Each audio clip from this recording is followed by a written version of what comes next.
IPL 2026 का वो रोमांचक सीजन और वो दिल थाम लेने वाला कमबैक। आज के इस एक्सप्लेनर में हम बिल्कुल उसी जादुई पल को डिकोड करने वाले हैं। क्रिकेट में अक्सर ऐसा होता है ना कि लगता है मैच तो पूरी तरह से हाथ से निकल चुका है, लेकिन फिर कोई एक ओवर आता है जो सिर्फ उस मैच की नहीं बल्कि पूरी टीम की किस्मत पलटकर रख देता है। चलिए सीधे उसी चमत्कारिक पल पर चलते हैं। अब जरा इस सिचुएशन को इमेजिन कीजिए। सामने है राजस्थान रॉयल्स का वो अजय बैटिंग अटैक जो एकदम तूफान की तरह बढ़ रहा है, और दूसरी तरफ है दिल्ली कैपिटल्स, जिसके लिए हार का मतलब है टूर्नामेंट से सीधा बाहर, अस्तित्व का संकट जिसे कहते हैं। बिल्कुल वही स्थिति थी। ऐसे में एक कप्तान और एक गेंदबाज के दिमाग में क्या चल रहा होता है? कैसे एक रन मशीन को एकदम से खामोश किया जा सकता है? कॉन्टेक्स्ट समझना बहुत जरूरी है। 17 मई का दिन, दिल्ली का अपना अरुण जेटली स्टेडियम और सीजन का 62वां मैच। खचाखच भरे स्टेडियम में दांव पर क्या था? दिल्ली कैपिटल्स की प्लेऑफ की आखिरी उम्मीद। अपने होम क्राउड के सामने टीम सच में एक जीवन मरण की लड़ाई लड़ रही थी। प्रेशर एकदम पीक पर था और दिल्ली के लिए शुरुआत किसी बुरे सपने जैसी रही। राजस्थान रॉयल्स ने आते ही जो आक्रामक रवैया अपनाया वो गजब था। मिचेल स्टार्क के पहले ही ओवर में यशस्वी जायसवाल ने एक के बाद एक 3 शानदार चौके जड़ दिए। उसके बाद वैभव सूर्यवंशी ने तो जैसे दिल्ली के गेंदबाजों की बखिया ही उधेड़ दी। लंबे लंबे छक्के, बाउंड्रीज रुकने का नाम ही नहीं ले रही थी। और हालात तो तब और खराब हो गए जब 4.5 ओवर में मिड ऑन की तरफ भागते हुए रिजवी ने सूर्यवंशी का एक बेहद अहम कैच ड्रॉप कर दिया। दिल्ली के खेमे में बिल्कुल सन्नाटा छा गया था। और ये ड्रॉप कैच कितना भारी पड़ा, ये आंकड़े खुद गवाही देते हैं। वैभव सूर्यवंशी ने महज 21 गेंदों में ताबड़तोड़ 46 रन कूट डाले। उन्होंने गेंदों पर इतनी बेदर्दी से प्रहार किया कि स्टार्क जैसे दिग्गज को भी फाइन लेग स्टैंड्स में छक्के के लिए भेज दिया। ये तूफान तब जाकर थोड़ा थमा जब 7वें ओवर में माधव तिवारी की एक धीमी गेंद पर लॉन्ग ऑन पर डेविड मिलर ने उनका कैच लपका। लेकिन सच कहें तो नुकसान तब तक हो ही चुका था। पर असली दहशत तो अभी बाकी थी।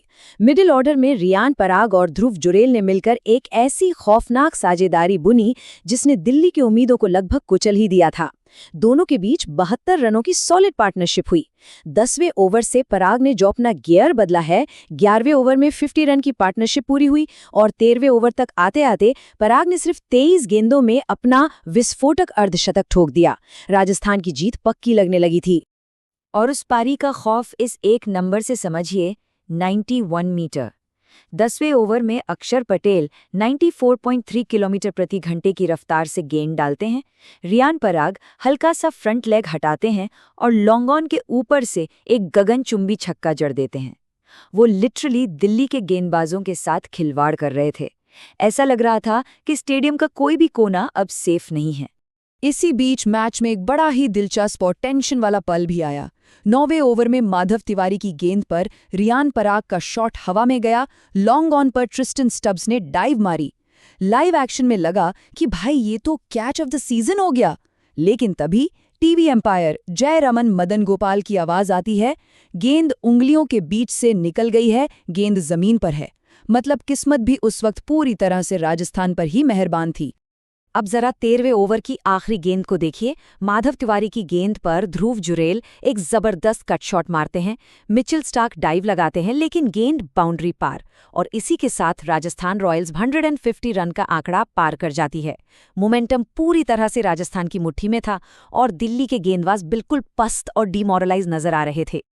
अब एक बड़ा रणनीतिक सवाल ये उठता है कि 72 रनों की इस सुनामी को आखिर रोका कैसे जाए। जब स्पिनर्स की बुरी तरह पिटाई हो रही हो, तेज गेंदबाजों को स्टैंड्स में फेंका जा रहा हो और क्रीज पर 2 सेट बल्लेबाज मौजूद हों, तो कप्तान किस चमत्कार की उम्मीद करेगा? और ये चमत्कार कैसे हुआ, ये समझना बहुत ही दिलचस्प है। 14.2 ओवर से पहले सब कुछ राजस्थान के कंट्रोल में था। 72 रन की पार्टनरशिप एकदम मजबूत थी और फिर महज कुछ गेंदों के अंदर पूरा नजारा पलट गया। सेट बल्लेबाज आउट, 2 नए बल्लेबाज पवेलियन वापस और राजस्थान की एक्सप्रेस ट्रेन पूरी तरह बेपटरी हो गई। ये सब नतीजा था मिचेल स्टार्क के उस ऐतिहासिक 15वें ओवर का। चलिए इस मास्टर क्लास ओवर को डिकोड करते हैं।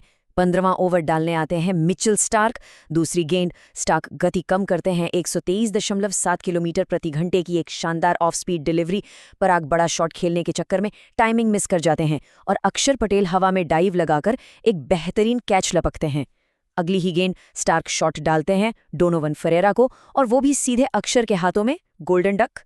फिर 5वीं गेंद, एक और खतरनाक स्लोअर बॉल जिस पर रवि सिंह पूरी तरह गच्चा खा जाते हैं और एलबीडब्ल्यू।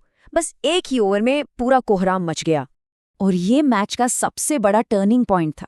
जरा सोचिए, सिर्फ 4 गेंदों के अंदर 3 बड़े विकेट। जब उस आखिरी एलबीडब्ल्यू के लिए रिव्यू लिया गया तो हॉकाई ने भी बिना किसी डाउट के 3 रेड्स दिखाए। स्टार्क की उन चालाक रणनीतिक धीमी गेंदों ने उस बैटिंग ऑर्डर की कमर तोड़ दी जिसे कुछ देर पहले तक अनस्टॉपेबल माना जा रहा था। अब स्टार्क ने जो दरवाजा खोला था, बाकी गेंदबाजों ने उसका पूरा फायदा उठाया। दिल्ली ने पुच्छल्ले बल्लेबाजों को टिकने नहीं दिया। 17वें ओवर में माधव तिवारी ने शुभम दुबे को चलता किया। फिर 19वें ओवर में स्टार्क ने लौटकर शनाका का कैच लिया और अपना चौथा विकेट पूरा किया। फाइनली 20वें ओवर में लुंगी एंगीडी ने 136.2 किलोमीटर प्रति घंटे की एक तेज सीधी गेंद पर सेट बल्लेबाज ध्रुव जुरेल को एलबीडब्ल्यू कर दिया। राजस्थान की टीम का मानो दम ही घुट गया था। अगर हम फाइनल बॉलिंग परफॉर्मेंस को देखें तो सारा क्रेडिट मिचेल स्टार्क के उन 4 विकेट्स को जाता है जिन्होंने मैच का रुख पलटा। लेकिन माधव तिवारी और लुंगी एनगिडी के वो 2-2 विकेट भी उतने ही क्रूशल थे। इन तीनों ने मिलकर जो जाल बिछाया, उसने हार के कगार पर खड़ी दिल्ली को वापस जीत के ट्रैक पर ला खड़ा किया। और ये सिर्फ एक जीत नहीं थी। स्टार्क का वो 4 विकेट वाला स्पेल और डेथ ओवर्स की वो इनक्रेडिबल बॉलिंग दिल्ली कैपिटल्स के लिए एक लाइफलाइन थी। इसी प्रदर्शन ने दिल्ली को टूर्नामेंट से बाहर होने से बचाया। ये कभी हार ना मानने वाले एटीट्यूड की एक बहुत ही बेमिसाल कहानी है। तो अब हम इस टूर्नामेंट के एक बेहद एक्साइटिंग मोड़ पर खड़े हैं। आरसीबी पहले ही क्वालिफाई कर चुकी है और 7 टीमें अभी भी उस आखिरी स्पॉट के लिए जी जान लगा रही हैं। बड़ा सवाल यह है, क्या स्टार्क का वो जादुई ओवर और दिल्ली की ये अविश्वसनीय जीत वो चिंगारी साबित होगी जो उन्हें प्लेऑफ और शायद उससे भी आगे तक ले जाएगी? खैर, ये तो आने वाला वक्त ही बताएगा, लेकिन ये रेस अब और भी मजेदार हो चुकी है। इस एक्सप्लेनर में हमारे साथ जुड़ने के लिए बहुत बहुत शुक्रिया। ऐसी ही कमाल की स्पोर्ट्स स्टोरीज के साथ फिर हाजिर होंगे।